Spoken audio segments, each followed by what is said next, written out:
Hello everyone, this is Colin once again. I'm making this video because I've decided to go through more of Ahmad's Quran 3's material to just look and see if what he's saying is honest and things of this nature.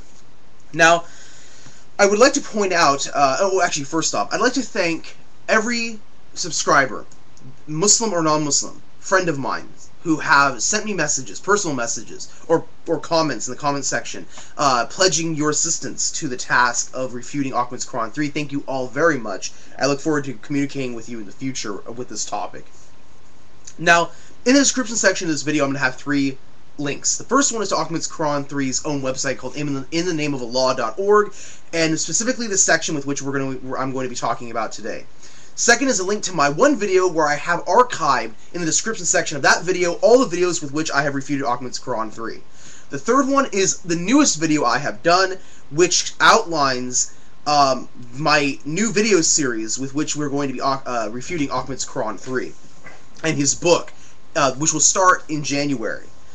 Having said all of that, I want to point out something. Now, if you go to the link inthenameofallah.org, and you essentially check and see this particular section. It's called Islam Wants Total War. And I'm not going to read all of his notes to the reader. You can all read those yourself, and I actually will copy and paste them into the description section. What you find is he basically is saying that he's going to be using one source. And again, he actually emphasizes this 3 times. He's going to be using quotations by the chapter and verse from the translation of the Quran sanctioned by the highest religious Muslim authority in Saudi Arabia. And in his first point, he describes this translation. They use these brackets to say when it's referring to a Jew or a Christian, or helpful parentheses for explanation. That is the Noble Quran, and I have it here. In fact, I have the newest printing of it, and I also have one of the oldest printings of it in a pocket size edition, just to compare in case anything has changed in the explanatory notes. So this is the one he uses. Now, I find it very interesting that not a single time in the entire article does he name the translation. He just describes the translation. It's like that like slipped his mind or something. Now, does he? Now, I'm not saying he never actually references it. Who knows? Maybe in other places in his website he gives it due credit, but he doesn't give it due credit in this article where he is describing it.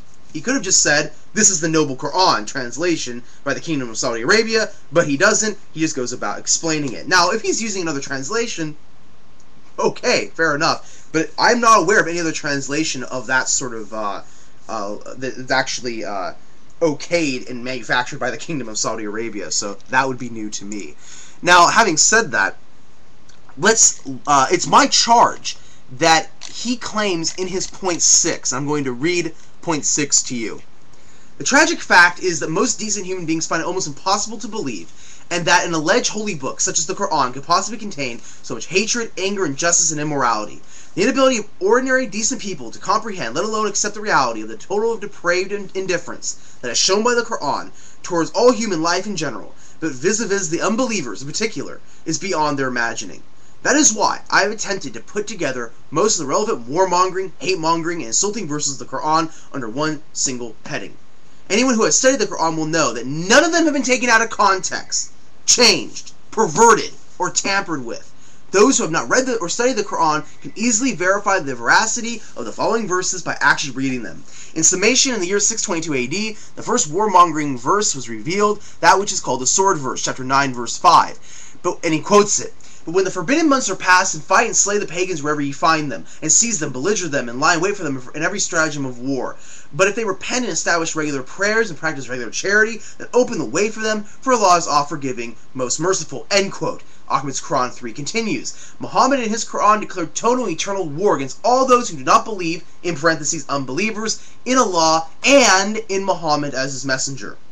Those who are not followers of the cult of Muhammad are given 3 choices. 1. Convert and be saved. 2. Submit to eternal and utter humiliation for the people of the books, such as the Jews, Christians, and Zoroastrians. 3. Death, enslavement, and forced conversion to be inflicted upon Hindus, Buddhists, animists, atheists, and the like. It is left to the reader, after investigating, comparing, and contrasting the Quran and the Bible and other available references, to make up one's own mind, and then he jumps into the verses. Now, I want to point out here that this is kind of interesting. He just said, and this is why I posted the link for all of you, because I would like you as my viewers to correct me if I'm wrong. Say, Ozzy, I think you're misreading him. Please do that. Please tell me if that's correct. Did he not just say, did I not just read to you that he actually said that he was not going to be taking any of them out of context, none of the verses will be out of context, and that he has not tampered or perverted any of them, and that he just admitted he was using this translation?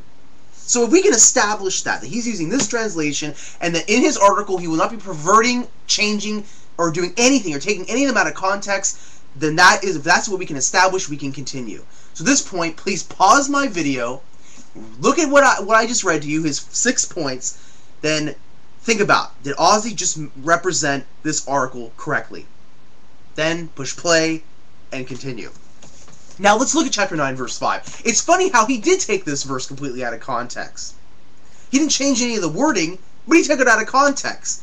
I don't think Occam's Quran 3 understands context. Context is when you take something from its original place or holding and you remove it, and it's then completely voided of meaningful explanation based on the information surrounding the said sentence or verse, or it's totally voided of its historical context, theological context, and things of this nature. This all equals context.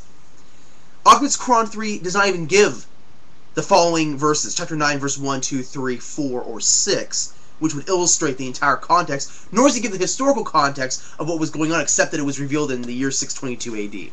So he's already falling off the wagon with his declaration, and the article hasn't even begun.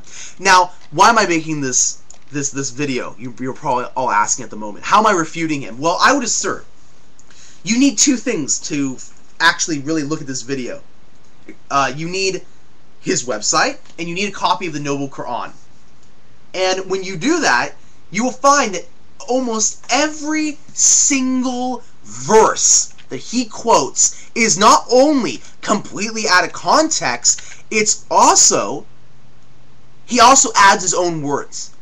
So like I said, if we have established already that this is the translation he is using, and that he did just say that in this article he will not be adding anything, perverting anything, and that we could just check it up and see the veracity of his statements, then why is it that he adds himself the word Jews and Christians without when they don't actually exist in the verses he's quoting?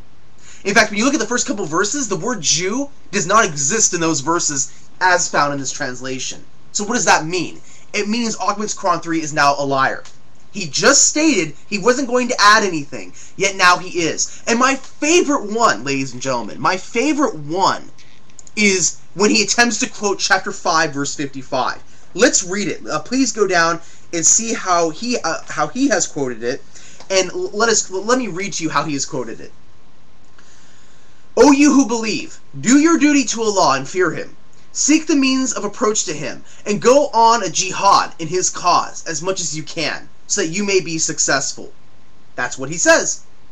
That's what he says. That's how he quoted it. But is this really how it appears?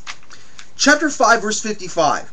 Verily your Wallahi, protector or helper, is none other than Allah, His messenger and the believers. Those who perform prayer, give zakat, they are raki'un, those who bow down or submit themselves with obedience to Allah. Well, that's not chapter 5, verse 55. But wait, he was trying to quote chapter 5, verse 54. Fair enough. Let's see if chapter 5, verse 54 says that. O you who believe, whoever from among you turn back from his religion, Islam, Allah will bring a people whom He will love, and they will love Him, humble towards the believers, stern towards the disbelievers, fighting in the way of Allah, and never fear of the blame of the blamers. That is the grace of Allah, which He bestows on whom He wills, and Allah is all-sufficient for His creatures' needs, all-knower. So, where does it say go on jihad as much as you can? Interesting. I guess Occam's Quran 3 really didn't quote that faithfully in a non-perverted change fashion, did he? And by the way, they're all taken out of context. So really, for those of you who are watching me and you are part of Occam's Quran 3's group, I think Occam's Quran 3 thinks you're an idiot. I think he thinks that you're not going to look up this stuff by yourself. Why don't you prove him wrong? Why don't you bring this up to him and say, you know, why did you state one thing on your website, but then when you actually did the article, you actually went against what you said you were going to do? Peace.